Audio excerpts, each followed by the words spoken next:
उर्दू सफ़ा को सब्सक्राइब कीजिए और आने वाली हर नई वीडियो के लिए घंटी दबाइए।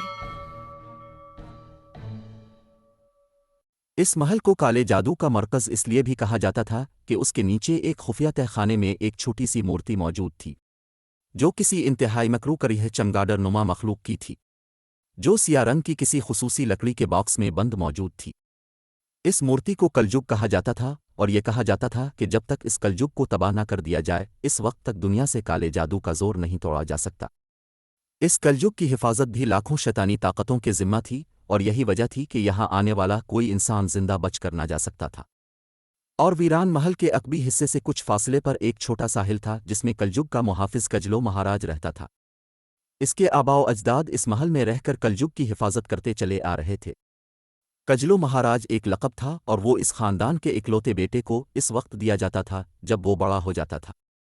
शायद ये भी शैतानी चक्कर था कि कजलो महाराज यहाँ अकेला रहता था, लेकिन इसके साथ यहाँ 100 के करीब नौजवान औरतें भी रहती थीं जो शैतानी ताकतें कजलो महाराज की खातिर मुख्तलिफ कबीलों से उठाकर ले आती थीं।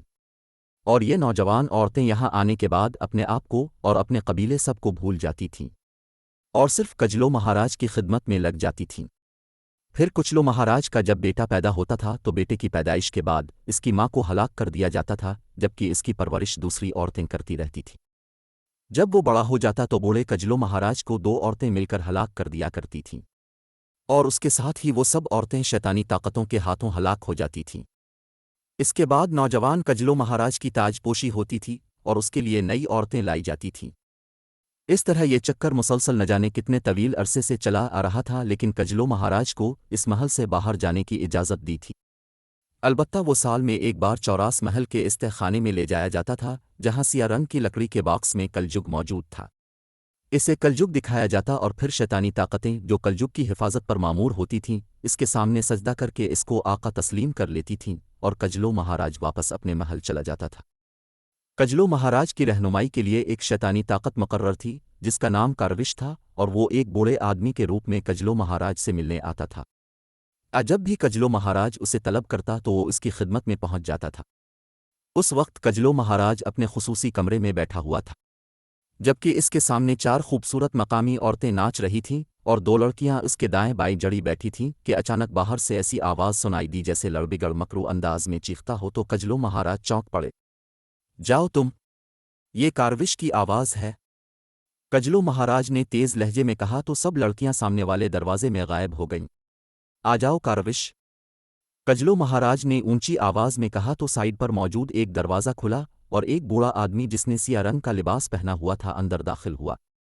उसने कजलो महाराज को प्रणाम किया और उसके सामने पड़ी हुई एक चौकी पर मुअद्दिबाना अंदाज में बैठ गया। इसके चेहरे पर गहरी संजीदगी के साथ साथ परेशानी के तासुरात नुमायां थे। क्या बात है, तुम अचानक यहाँ कैसे कारविश, कजलो महाराज ने कहा। काले जादू पर बहुत बुरा वक्त आ गया है महाराज। काले जादू की सबसे बड़ी इंसानी ताकत राज काला महाराज दुश्मनों के हाथ लग गया है और अब काले जादू के ये दुश्मन कलजुग को तबाह करना चाहते, कारविश ने धीमे लहजे में कहा। तो कजलो महाराज बेइख्तियार उछल पड़ा। ये क्या कह रहे हो, ये कैसे मुमकिन है? राज काला के पास तो बेशुमार बल्कि लातादाद ताकतें हैं। वो तो चौरस महल से बाहर काले जादू का सबसे बड़ा नाम है। तुम्हें किसने बताया है? कजलो महाराज ने इंतहाई हैरत भरे लहजे में कहा। सबसे बड़ी मुखबिर ताकत कालोग ने बताया है, वो बाहर मौजूद है। अगर आप इजाज़त दें तो उसे अंदर तलब कर लिया जाए ताकि आपको तफसील से सब कुछ बताया जा सके, कारविश ने कहा। हाँ, बुलाओ उसे फौरन, कजलो महाराज ने कहा। तो कारविश ने हाथ उठाकर मखसूस अंदाज में इसे झटका दिया तो दरवाज़ा खुला और मटके के सर वाला कालोग अंदर दाखिल हुआ। उसने कजलो महाराज के सामने सरजमीन पर लगा दिया। उठकर बैठो कालोग और मुझे पूरी तफसील बताओ, कजलो महाराज ने कहा। तो कालोग ने सर ऊपर उठाया और फिर उसने तफसील बताना शुरू कर दी। कजलो महाराज ये तफसील इस अंदाज में सुन रहा था जैसे कोई बच्चा तिलिस्म होशुबा की कोई दास्तान सुन रहा हो। कारविश भी खामोश बैठा हुआ था। तो अब राज काला उन दुश्मनों के कब्जे में है और उसकी ताकतें उनके सामने बेबस हैं, कजलो महाराज ने कहा। हाँ महाराज, मैं यहाँ इसलिए हाजिर हुआ हूँ कि उन दुश्मनों ने राज काला से कलजुग के बारे में मालूमात हासिल कर लेनी है और फिर वो यहाँ पहुँच जाएंगे। ये जगह उनसे दूर नहीं है, कालोग ने कहा। लेकिन वो तो चौरास महल के तहखाने में दाखिल ही नहीं हो सकते। वहां सवाए मेरे और कोई आदमी दाखिल नहीं हो सकता। पेरुगजलो महाराज ने कहा, महाराज, ये दुश्मन इंतहाई होशियार और तेज है। हो सकता है कि ये राज काला को मजबूर कर दें कि वो अपनी जान बचाने के लिए कलयुग उनके हवाले कर दे। कालोग ने कहा, नहीं, ऐसा मुमकिन ही नहीं। मेरी इजाज़त के बगैर कोई ताकत चौरास महल में दाखिल ही नहीं हो सकती। कजलो महाराज ने बड़े फाखराना लहजे में कहा, ठीक है महाराज, मेरा काम तो इत्तिला देना था कि आपको बरवक्त मालूम हो सके। अब मुझे इजाज़त दें। ये कालोग ने दोनों हाथ जोड़कर प्रणाम करते हुए कहा, हाँ, तुम जा सकते हो। कजलो महाराज ने कहा तो कालोग तेजी से धुएं में तब्दील हुआ और फिर यह धुआं दरवाजे से बाहर निकल गया। कारविश, तुम क्या कहते हो? हमें क्या करना चाहिए? कजलो महाराज ने बूढ़े कारविश से पूछा। आप यहाँ महफूज हैं महाराज, कलयुग भी महफूज है। बस अब होशियार रहीं और अगर कोई आदमी चौरास महल के करीब नजर आ जाए तो अपनी किसी भी ताकत के जरिए इसे हलाक करा दें। कारविश ने कहा, ठीक है, मेरा भी यही ख्याल है, तुम जा सकते हो। कजलो महाराज ने कहा तो बूढ़ा कारविश उठा और उसने दोनों हाथ जोड़कर प्रणाम किया और फिर कमरे से बाहर चला गया। आ जाओ, कजलो महाराज ने ऊंची आवाज में कहा तो वही 6 लड़कियां अंदर दाखिल हुईं और फिर वही नाच और शराब का दौर इसी तरह चलने लगा जैसे कालोग और कारविश के आने से पहले चल रहा था। कुचलो महाराज पूरी तरह मुतमईन था कि उसको किसी किस्म का कोई खतरा नहीं है और ना ही लाहिक हो सकता है। कुंतू पहाड़ी के दामन में इस गार में जहां इमरान और उसके साथियों ने मुबारक अहमद के साथ रात गुजारी थी, इमरान और उसके दोनों साथी मौजूद थे। इमरान इस राज काला को कांधे पर उठाकर इस रास्ते से वापस यहाँ ले आया था जिस रास्ते से वो ऊपर गए थे, जबकि सफदर बच्चे को उठा लाया था। राज काला के मुंह में काला तस्मा वैसे ही बंधा हुआ था और इसी हालत में इसे बाहर मौजूद चश्मे तक लाया गया था और इमरान ने इसके हल्क में पानी डालकर इसे होश में लाने की कोशिश की थी।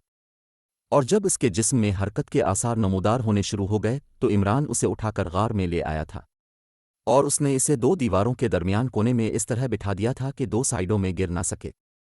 बच्चे को अभी पानी ना पिलाया गया था कि वो होश में आकर रोना शुरू कर देता और उनके पास इसको चुप कराने का कोई हल मौजूद ना था, इसलिए इसे दहाने के करीब हवादार जगह पर जमीन पर लिटा दिया गया था। इमरान, सफदर और कैप्टन शकील तीनों राजकाला को होश में आते हुए देख रहे थे। चंद लम्हों बाद राजकाला की आंखें खुल गईं जो गहरी सुर्ख हो रही थीं। इसके साथ ही इसके मुंह से गूं गूं की आवाज़ें निकलने लगीं। लेकिन इमरान को मालूम था कि अभी चंद लम्हों बाद जब तस्मा एडजस्ट हो जाएगा तो उसके मुंह से दुरुस्त अल्फाज निकलने लग जाएंगे। राजकाला के दोनों हाथ इसकी पुश्त पर करके बेल्ट से बांध दिए गए थे ताकि वो तस्मा न खोल सके और ये बेल्ट सफदर की थी। ये क्या क्या मतलब? ओह, आओ मुझे बचाओ, आओ! राजकाला ने यकलख्त वहशियाना अंदाज में चीखते हुए कहना शुरू कर दिया। शुरू में तो सिर्फ गूं गूं सुनाई दी लेकिन फिर आहिस्ता आहिस्ता अल्फाज समझ में आने लग गए। राजकाला न जाने किस किस ताकत का नाम लेकर उसे पुकार रहा था। तुम्हारी कोई ताकत तुम्हारी मदद नहीं कर सकती राजकाला। तुम्हारे मुंह में सिया तस्मा मौजूद है और जब तक ये तस्मा मौजूद रहेगा तुम्हारी कोई शैतानी ताकत तुम्हारी मदद नहीं कर सकती। इमरान ने सर्द लहजे में कहा तो राजकाला वहशियाना नज़रों से सामने खड़े इमरान को देखने लगा। तुमने ये सब कैसे कर लिया? तुम गार में कैसे दाखिल हो गए? वहां तो कोई रास्ता न था। राजकाला ने कहा, जब अल्लाह ताला की रहमत जोश में आती है तो रास्ते खुद ब खुद बन जाया करते हैं। इमरान ने जवाब दिया, तुमने इस बच्चे को भीड़ से बचाकर मेरा सारा जाप गारत कर दिया है। अब तुम क्या चाहते हो? राजकाला ने कहा, मेरे हाथ में मशीन पिस्टल मौजूद है और तुम्हारे बाजू में गोली का जख्म भी मौजूद है। यही गोली तुम्हारी खोपड़ी में भी उतर सकती थी लेकिन मैंने तुम्हें अब तक इसलिए हलाक नहीं किया कि तुम मुझे बताओ कि कलयुग कहाँ है। इमरान ने कहा तो राजकाला बे-इख्तियार चौंक पड़ा। कलयुग? वो तो चौरास महल में है। राजकाला ने बेसाख्ता लहजे में कहा। वहां की क्या तफसील है? इमरान ने पूछा। अगर मैं बता दूं तो क्या तुम मुझे छोड़ दोगे? मैं काली देवी की कसम खाकर कहता हूं कि आइंदा तुम्हारे रास्ते में नहीं आऊंगा। राजकाला ने कहा, तुम बताओ तो मैं गौर करूंगा वरना नहीं।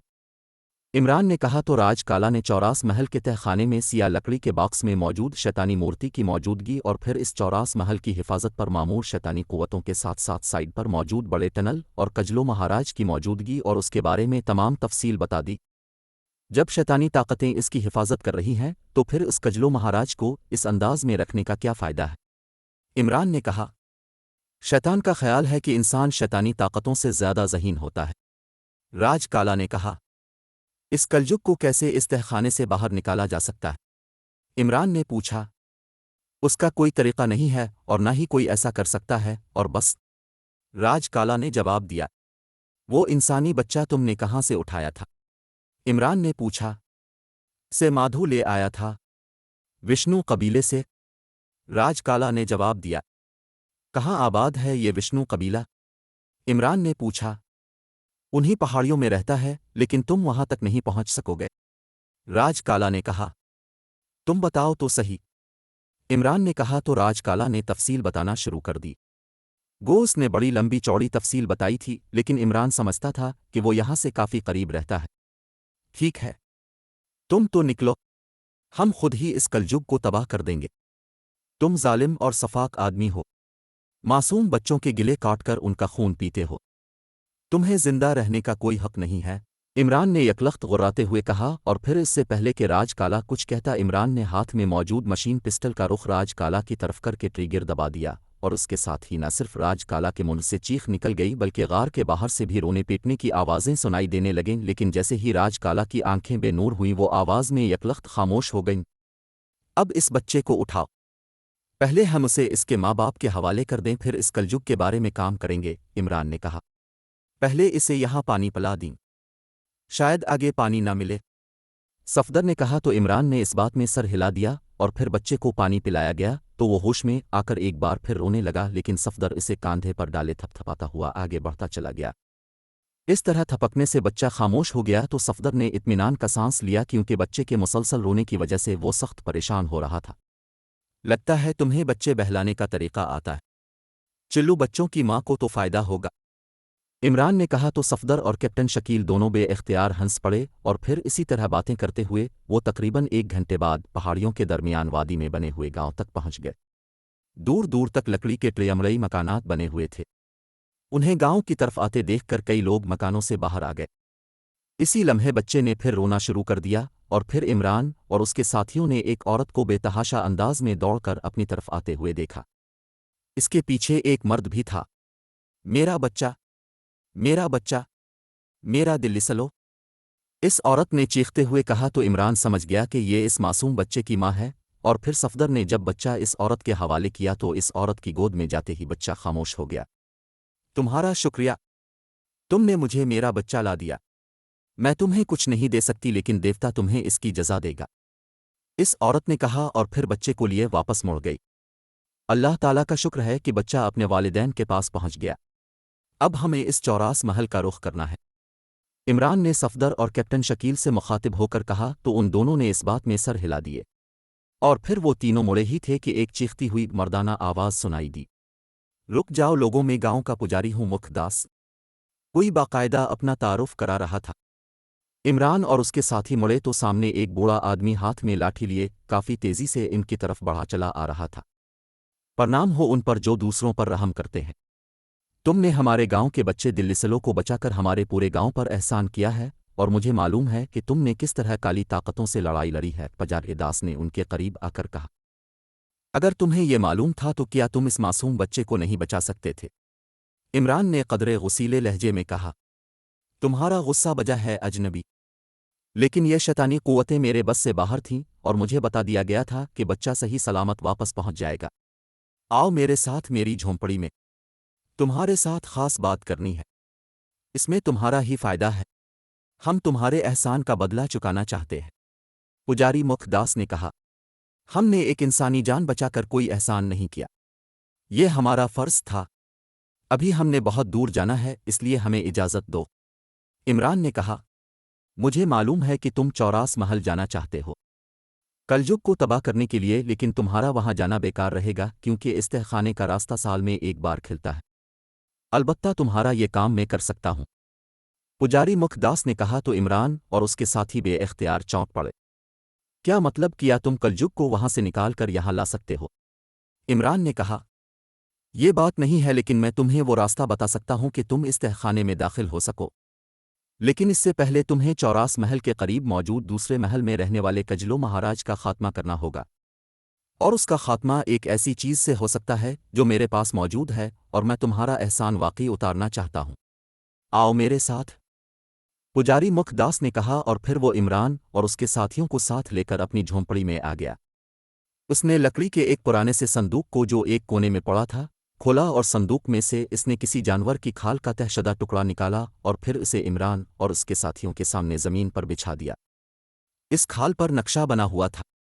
ये नक्शा है चौरास महल और दूसरे छोटे महल का, जिसे कजलो महाराज महल भी कहते हैं। इसे गौर से देख लो, मुखदास ने कहा, और फिर वो नक्शे पर झक गया। उसने नक्शे पर एक जगह उंगली रख दी। देखो, ये जगह जहां तुम इस वक्त मौजूद हो, मुखदास ने कहा, और फिर उसने बाकायदा नक्शे के मुताबिक चौरास महल और उसके साथ ही छोटे महल की निशानदेही करना शुरू कर दी। तो इमरान और उसके साथी इस नक्शे की मदद से समझ गए कि ये इलाका और चौरास महल जहां मौजूद है, यहां से ज़्यादा 4-5 घंटों की मसाफत पर है। लेकिन बेहद दुश्वार गुजार पहाड़ी इलाका है, इसलिए चंद घंटे मजीद देर भी हो सकती थी।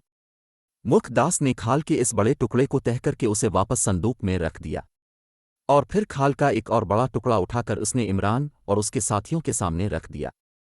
ये इस चौरास महल और इस छोटे महल का नक्शा है। अब मैं तुम्हें बताऊंगा कि चौरास महल के इस तहखाने में दाखिल होने का खुफिया रास्ता कौन सा है। मुखदास ने कहा, और फिर इसने इमरान को तफसील से समझाना शुरू कर दिया। बहुत अच्छे, तुमने तो वाकई सारा मसला हल कर दिया है। अब हम कलजुग तक इंशाकाल्ले पहुंच जाएंगे। इमरान ने मुखदास के कांधे पर थपकी देते हुए कहा। तो मुखदास का चेहरा बेइख्तियार खिल उठा। तुमने हमारे कबीले के बच्चे की जान बचाई है, हम तुम्हारा ये एहसान कभी नहीं भुला सकते, मुखदास ने कहा, और फिर उसने संदूक खोलकर इसमें से एक छोटा सा सुर्ख रंग का तीर निकाला, जो किसी अजीब सी रगदार लकड़ी से बनाया गया था। इसका रंग बेहद सुर्ख था। ये तीर परखों से हमारे पास चला आ रहा है, और हमें हमेशा यही बताया गया है कि कजलो महाराज की मौत इस तीर से ही आ सकती है। वैसे नहीं, मुखदास ने कहा। क्या मतलब? क्या आपके आबाओ अजदाद कजलो के मुखालिफ हैं? इमरान ने पूछा। हाँ, हम उनका कुछ नहीं बिगाड़ सकते। असल में ये चौरास महल और साथ ही दूसरा छोटा महल हमारे कबीले के बुजुर्गों ने बनाया था। हम वहां रहते थे। फिर शैतान की ताकतों ने जबरन दोनों मोहल्लों पर कब्जा कर लिया, और हमारे बुजुर्गों का बेदरेग कत्ल आम किया गया, और हमारे बच जाने वाले लोग कबीले समेत यहाँ आ गए। हमारे कबीले का नाम चौरास था, और इसी नाम से महल मशहूर था। लेकिन वहां से निकलने के बाद हमें अपने कबीले का नाम भी बदलना पड़ा, क्योंकि तमाम शैतानी ताकतें चौरास कबीले को ख़त्म करना चाहती थीं। तब से हम अपने महल को वापस हासिल करने के लिए तड़प रहे हैं। ये नक्शे भी हमारे बुजुर्गों के बनी हुए हैं, और ये तीर भी उनका दिया हुआ है। इतने तवील अरसे के बाद अब पहले अफराद हैं जो उन शैतानों को ख़त्म करने के लिए बेनचे हैं। और अपने जिस तरह इस राज काला शैतान का खात्मा किया है, और जिस तरह हमारे कबीले के मासूम बच्चे को इस शैतान की दरिंदगी से बचाया है, इसने हमें खरीद लिया है। इसलिए हमने तुम्हें नक्शे दिखाए हैं, लेकिन आखिर में एक बात अच्छी तरह सुन लो कि शैतानी ताकतें कमज़ोर नहीं हैं। कलजुग काले जादू की शारग है, और अपनी शारग को बचाने के लिए वो हर हरबा इस्तेमाल कर सकते हैं। और हाँ, वहाँ बेपनाह ताकतवर शैतानी कुव्वतें भी मौजूद हैं, इसलिए तुमने पूरी तरह मोहतात रहना है। अब तुम जा सकते हो। ये भी बता दूं कि यहाँ मुखबिर कुव्वतें भी हैं, जिन्होंने हमारी बातचीत वहाँ पहुँचा दी होगी। लेकिन मुझे अपने देवताओं पर पूरा भरोसा है कि वो हमारा इंतकाम ज़रूर लेंगे, मुखदास ने मुसलसल बोलते हुए कहा। आपका अक़ीदा क्या है? इमरान ने पूछा। हमारा अक़ीदा यहाँ के तमाम लोगों से मुख्तलिफ है, हमारे देवता और मैं, मुखदास ने गोल मोल सा जवाब देते हुए कहा। और फिर इमरान और उसके साथी मुखदास से इजाज़त लेकर झोंपड़ी से बाहर आ गए। मेरा ख्याल है कि हम आज रात इस गार में गुजार हैं जहाँ कल रात गुजारी थी, और अली असुबह चौरास महल के लिए रवाना हूँ, वरना हमें रास्ते में ही रात पड़ जाएगी और हम किसी गलत जगह भी पहुँच सकते हैं। इमरान ने कहा। तो सफदर और कैप्टन शकील ने इस बात में सर हिला दिए, तो इमरान ने अपना रुख इस तरफ कर लिया जिधर वो गार मौजूद थी। कजलो महाराज के सामने कारविश और कालोग दोनों मुअद्दिबाना अंदाज में बैठे हुए थे। कजलो महाराज के चेहरे पर गुस्से के साथ साथ परेशानी के तासुरात भी नुमायां थे। तुम्हें आज तक उन नक्शों के बारे में इल्म क्यों नहीं हो सका? कजलो महाराज ने गुस्से से चीखते हुए कारविश से मुखातिब होकर कहा। महाराज, आज तक उन नक्शों को संदूक से बाहर नहीं निकाला गया था, इसलिए किसी को मालूम ही न था कि सदियों पहले के ये नक्शे दुश्मनों के सामने लाए जाएंगे। कारविश ने मुअद्दिबाना लहजे में कहा। तो अब क्या हो सकता है? तुम बताओ। ये तो सीधे हमारे सरों पर पहुंच जाएंगे। कजलो महाराज ने गुस्से से चीखते हुए कहा। एक ही हल है महाराज कि आप उन पर काली माता की कागरी हंडिया भिजवा दें और कोई हल नहीं है। कालोग ने कहा। लेकिन तुम खुद ही कह रहे हो कि वो रोशनी के लोग हैं। उन पर काली माता की हंडिया क्या असर डालेगी? वो उल्टा हम पर आ गिरेगी। कजलो महाराज ने कहा। महाराज, काली माता की कागरी हंडिया काले जादू का सबसे खतरनाक हरबा है जो पहाड़ों को उल्टा देती है। वो इस वक्त अपना वार करेगी जब वो लोग अंधेरे में होंगे। आप बेफिक्र हैं? कागरी हंडिया पूरे पूरे कबीलों को बेबस कर देती है। ये दुश्मन तो सिर्फ 3 हैं, कारविश ने जवाब देते हुए कहा। तो तुम चाहते हो कि मैं काली माता की खास कनीज कागरी को बुलाऊं और इसे हुक्म दूं कि वो अपनी हंडिया इन दुश्मनों पर भेजे? कजलो महाराज ने एक एक लफ्ज़ चबा चबा कर बोलते हुए कहा। इसके अलावा और कोई हल नहीं है महाराज, कालोग ने कहा। लेकिन तुम्हें मालूम है कि इसका नतीजा क्या निकलेगा? ये दुश्मन खत्म भी हो जाएं तब भी हमें कितना नुकसान होगा। काली माता की खास कनीज कागरी दुनिया की सबसे ज्यादा खून आशाम है। वो जहां जाती है वहां मौजूद तमाम इंसानों की भींट ले लेती है। कजलो महाराज ने होंठ चबाते हुए कहा। महाराज, आप अपनी कनीजों के लिए फिक्रमंद हैं जबकि ये दुश्मन आपको हलाक करने और कलयुग को तबाह करने आ रहे हैं। ये दुश्मन आम दुश्मन नहीं हैं। उन्होंने पाकिशिया में कालू कारीगर को हलाक कर दिया। फिर यहाँ काफरिस्तान में राज काला उनके हाथों हलाक हो गया और आप कलयुग के मुहाफिज हैं। सदियों से यही अब का काम है और अब चंद कनीज़ों की भींट देने से खौफजदा है। अगर आप हलाक हो गए तो ये कनीज़ें आपके किस काम आएंगी? अगर दुश्मन कलयुग को तबाह करने में कामयाब हो गए तो पूरी दुनिया पर सदियों से छाया हुआ काला जादू तवील अरसे के लिए खत्म हो जाएगा। दुश्मन आपकी तरफ तेजी से बढ़ रहे हैं महाराज। कारविश ने अकलख्त चीख चीख कर बोलते हुए कहा। वो वाकई तुमने हमारी आंखें खोल दी हैं कारविश। अब हमें उन कनीज़ों की कोई परवाह नहीं है, लेकिन एक शर्त है कि तुम और कालोग हमारे लिए उनसे ज्यादा जवान और उनसे ज्यादा खूबसूरत कनीज़ों का बंदोबस्त करोगे। कजलो महाराज ने कहा। हम वचन देते हैं महाराज। कारविश और कालोग दोनों ने कहा तो कजलो महाराज का सता हुआ चेहरा बेइख्तियार खिल उठा। उसने दोनों हाथों की उंगलियां एक दूसरे के अंदर फंसाईं और फिर दोनों हाथ सर पर रखकर इसने ऊंची आवाज में पढ़ना शुरू कर दिया। इसकी आवाज़ लम्हा बा लम्हा बुलंद होती जा रही थी।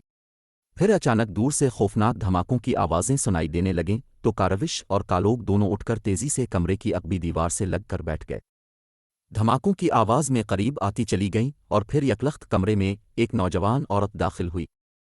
इसके एक हाथ में खून आलूद तलवार थी जबकि दूसरे हाथ में एक नौजवान आदमी की खोपड़ी थी जिसे इसने बालों से पकड़ा हुआ था और इस नौजवान की गर्दन से ताज़ा ताज़ा खून निकल रहा था। इस औरत का चेहरा इंतहाई करीह था।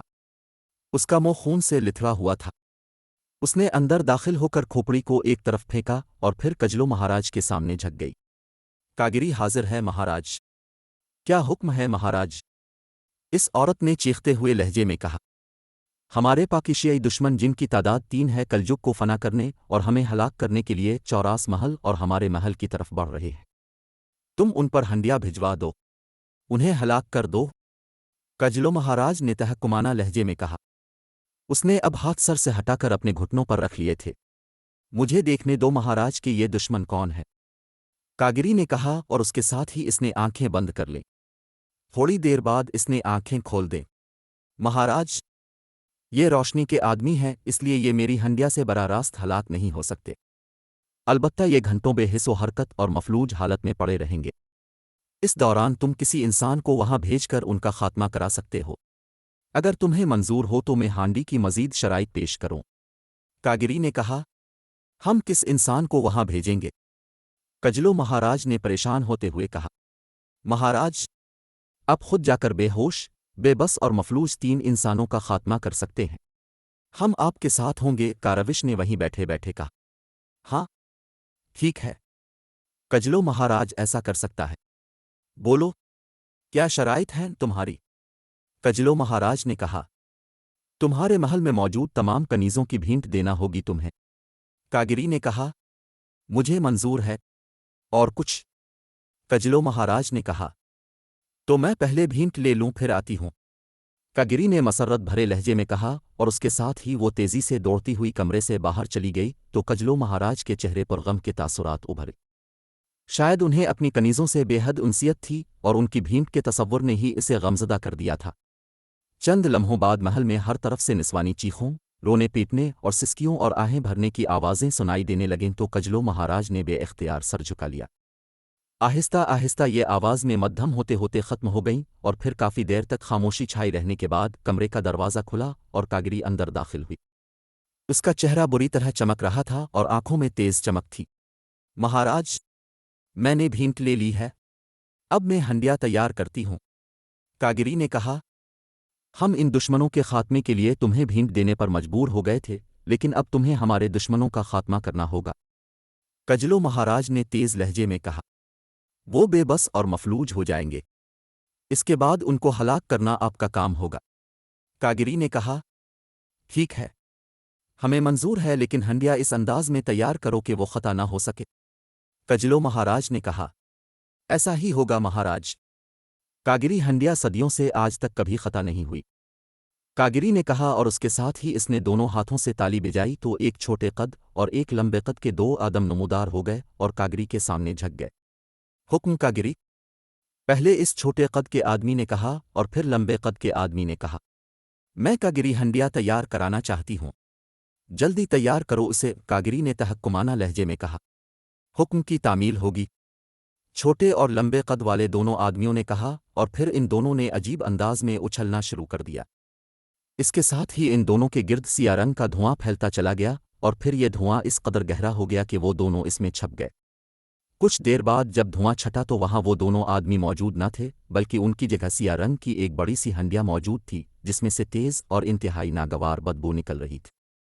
हांडी का ढक्कन हालांकि किसी चर्बी वगैरह से हांडी के साथ ही सेल कर दिया गया था, लेकिन बदबू लम्हा बा लम्हा बढ़ती जा रही थी। Like, comment, share, press the bell icon